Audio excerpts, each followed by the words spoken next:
Welcome back. Here we go. Realize that allowing the possibility for failure to keep us from trying creates automatic failure. The possibility for failure keeping us from actually trying, it creates automatic failure. Yet so many of us live our lives not trying new things because if it's uncomfortable and we're concerned about appearances, then we don't do it. If fear of failure is what keeps you from trying, consider this. Not trying is guaranteed failure in itself. If you don't try, nothing will change for sure. You are not a failure. The attempts that go unmade are failures. Not trying equals failure. I have it written out in all these different ways. Let's see. Can you see that? In order to actually experience permanent change for the better, we must be willing to surrender our preconceived, cemented notions and attitudes. We must be willing to surrender our preconceived, cemented notions and attitudes. This is where tuning into Creator is crucial because He will provide guidance as what to try and when. You have incredible gifts and value in your spirit that this world desperately needs. No matter what you've been through, what you're going through, or how far gone you think you may be, you're never out of reach of your Creator. You are one of a kind, you are a great idea, and you are intentionally manifested. Your life can be exciting and invigorating and meaningful. There are amazing adventures ahead of you. Give your life a chance to soar. Yeah! Chapter 4, Be Open. Neurotheology. Neurotheology attempts to explain experiences with divinity in neuroscientific terms. Andrew Newberg is the pioneer of this research. Newberg uses a brain imaging technology called single photon emission computed tomography, SPECT, which measures blood flow in the body using a dye injected in the veins. The dye measures brain activity. The more blood flow to an area of the brain, the more active it is. Using this imaging tool, researchers take photos of brains at rest, unengaged, and compare the images to those of the same brains meditating or praying. These images show there is indeed a difference in the brain between believers. Studies included Tibetan Buddhist monks, Franciscan nuns, and then non-believers that are meditating and praying. Okay, so I want to make sure I made that clear. These images show that there's indeed a difference between people who are praying and meditating that are believers versus the ones that are not believers. Isn't that wild? Findings revealed that while believers meditated, their orientation with time and space decreased, while language, conversation, and connection functionalities increased. So believers meditated shows their orientation with time and space decreased, while language, conversation, and connection functionalities increased. The brains of atheists, who are also very experienced meditators, showed no difference between being at rest or when meditating upon God. Newberg, discussing the results of someone speaking in tongues during a religious experience, says, when practitioners surrender their will, such as when they speak in tongues or function as a medium, activity decreases in their frontal lobes and increases in their thalamus, the tiny brain structure that regulates the flow of incoming sensory information to many parts of the brain. This suggests that their speech is being generated from someplace other than the normal speech centers. What does this mean? We have the incredible power to acknowledge the God of the universe, or not. His entire purpose in creating us was to have an at-will relationship with Him, not to force us like robots to engage. He created our minds with the ability to engage Him, or, if we so choose, go about our lives denying Him the accreditation for the omnipotent good He has given us. Oh, okay, got it. Or go about our lives denying Him the accreditation for the, denying Him the credit for the omnipotent good He has given us. I have greatly wrestled, gosh, this girl's smart, whoever wrote this book. She's smarter than I am right now. I've greatly wrestled with this section as it is terrifying to admit that we hold that much power of choice. If you didn't get that joke, it's because I wrote it, okay? I don't know, in case you're new here. Okay, I've greatly wrestled with this section as it is terrifying to admit that we hold that much power of choice. I believe many of us are more comfortable with the idea that most things are out of our control and God is up above playing us like a game of chess. While this perspective is used to blame God for all the wrongs in the world, it seems to be more appealing school of thought than the alternative, that the ball is actually in our court and we are responsible to find out our part in the game. Jesus, Yeshua, a fully human person, was filled with the power of God. He walked the earth miraculously, healing people from disease, defending women from sexist legalism, and raising people from the dead.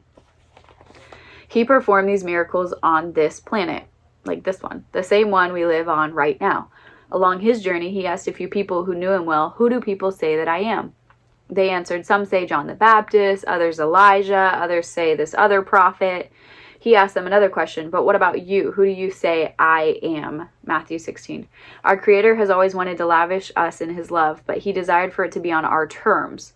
That's what makes it love. And so now, if we tell God he doesn't exist, he politely waits on the sidelines for the invitation to participate in our journey. It would make sense that this discussion may not resonate with atheists, because those who do not acknowledge Creator are intentionally disabling their ability to experience this power beyond logical comprehension. The thing is, our denial of his existence doesn't change his existence. Denial does not change the reality of what billions of people have experienced before and are experiencing now. We have to ask ourselves in today's day and age, with the greatness of technology and considering our ability to survive without food falling from the sky upon request, why are there believers still around at all? And moreover, why isn't the world doing better for itself if we don't need God? Despite our advancements, there are still countless mysteries yet to be understood. Andrew Newberg addresses some questions on his Neurotheology research website. Are we hardwired for God? The term hardwired suggests that we were purposefully designed that way. Neuroscience cannot answer the question of purposeful design. However, what we can say is that the brain has two primary functions that can be considered from either a biological or evolutionary perspective. These two functions are self-maintenance and self-transcendence. The brain performs both of these functions throughout our lives. It turns out that religion also performs these two same functions. So from the brain's perspective, religion is a wonderful tool because religion helps the brain perform its primary functions. Unless the human brain undergoes some fundamental change in its function, religion and God will be here for a very long time. Another question, why won't God go away? The main reason God won't go away is because our brains won't allow God to leave. Our brains are set up in such a way that God and religion become among the most powerful tools for helping the brain do its thing, the self-maintenance and the self-transcendence. Unless there is a fundamental change in how our brain works, God will be around for a very long time. Another question, how does this research relate to the health benefits of religion and religious behaviors being reported? Our research provides the link between religion and health. By understanding how the brain works during certain religious experiences and practices like meditation and prayer, we can begin to understand how religion affects psychology and physical health.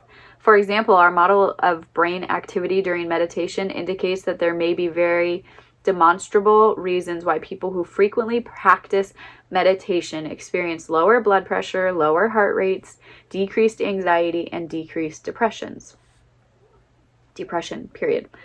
Miracles are still happening today because we still need them today. Our loving God is just waiting for us to get in the game and, more importantly, invite him in to lead.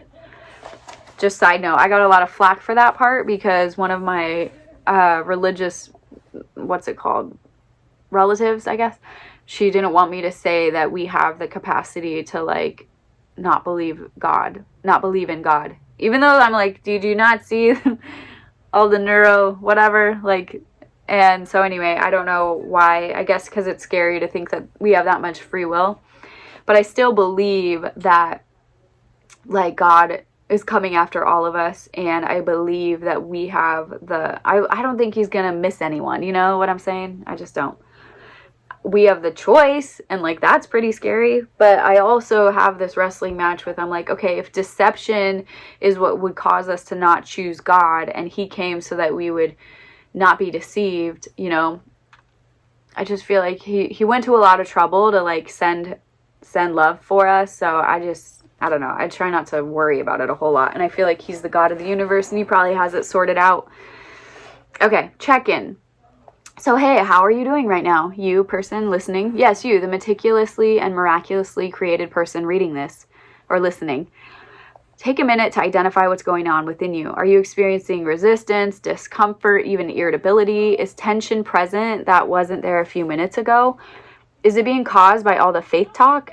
Is it possible this is revealing something? When I was ignoring God, these types of conversations would really stress me out. If that's you right now, my heart is with you. Heart, trying to do a heart thing, you know, like this. I invite you to keep on reading and let it play out as it will. Ultimately, we believe what we choose to believe. Our minds are so incredibly powerful. We are able to completely disengage a biological capability through our refusal of acknowledgement. Yet, God will never stop pursuing you. He is most patient, kind, long-suffering, and loving. Regardless of our ability to paint our own perception, denial doesn't alter existence. Keep reading. Keep listening. So how did God reach me if I was ignoring him? Because once we establish a relationship with him, he's always present and ready for us to engage again. Which, therefore, I kind of believe that that's like always, by the way. God said, I will never leave you nor forsake you. The reason why I say that is because it says, when we were yet sinners, when we were yet lost, like he, went to the cross before time began. Like, so that means there was nothing ever, like it says before time began that Christ already, it was already the plan for our salvation. And so he was like here with us long before we were ever even here. And it says, I will never leave you nor forsake you, even if we leave and forsake him. Wow, I had called on God as my king as a young girl, and then years later I began ignoring him as I was disillusioned by the storms of life. God is a lifelong covenant kind of being. Similarly, getting married and then abandoning or ignoring your spouse for a period of time doesn't automatically make you no longer married. It just makes you a person who's in a non-communicative, dysfunctional marriage. That's where I was at. And, on this part, I want to say that I'm not sure that I completely know what I think about that.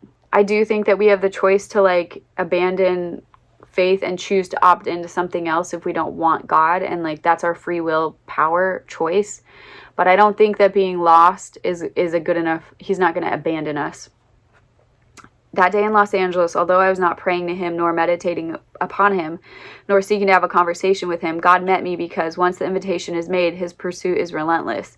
It is through sheer grace that he came to me that day. And I'll say it's also because I walked in his house. That's what I think. This is the love that knows no bounds. His relentless pursuit of us inspires me to relentlessly pursue my divine identity while helping others to do the same. Word.